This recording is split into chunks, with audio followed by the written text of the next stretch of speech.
So this is seed. This is nature. Yeah, this is knapweed. It's one of the most popular pollinator plants at the moment. So that's it over there, the flower. With the flower, purple okay. flower. Purple flower. Purple, a bee's favourite colour apparently. And so after it has gone to seed, the finches come in, and you can see all these ones are empty because the finches have been pecking them all out. So you'll see flocks of goldfinches and all kinds of finches coming in, chaffinches. But here's one now that has not been raided yet. Here's the old flowers.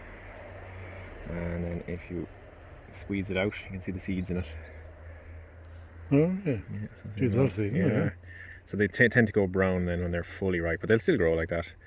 And yeah, knapweed is it's a perennial, so it keeps coming up every year. So you can just spread these around yourself, and they're fabulous for you want a wildlife garden. And do you do that? You do? You spread them around? Yeah, throw them around. It's like some bare soil where I dug up some new paths, so just cover that in all these kind of seeds. So that'll be good now for next year. Are you enjoying this project? Yeah, it's very therapeutic. Yeah. After a long day in the office. And how did you get into it? Like, you were a townie? Well, you weren't a townie, really. You weren't. Well, I suppose when we lived out in Rossbeg and Streamstown, there was a bit of it.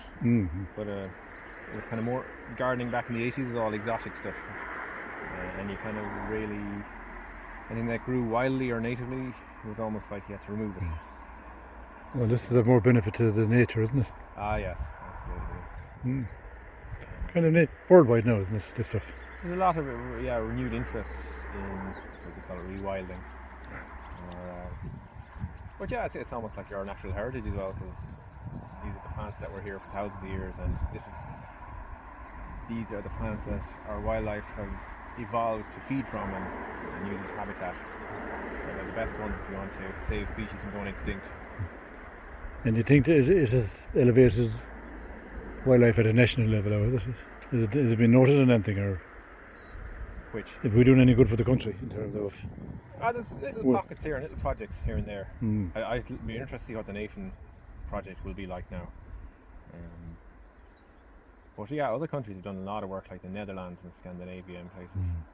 And there's some huge national parks in Eastern Europe as well, Romania and places. But I think some people think, for rewilding you have to take humans out of it altogether, but I think we can really speed it up.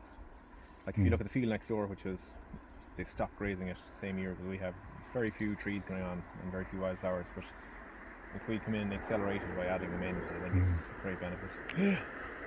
Butterflies are definitely active down there, aren't they? Yeah, peacocks. And the reason peacocks is because we let nettles grow, and it's the only plant that they will put their eggs on. That's right, grow. So if we don't have nettles, we're not going to have lots of different butterflies actually. You're not short of nettles here, no? Yeah, there's a good few patches here and there. Yeah. You encourage them? Yeah, very much welcome. Yeah, we spread them as well.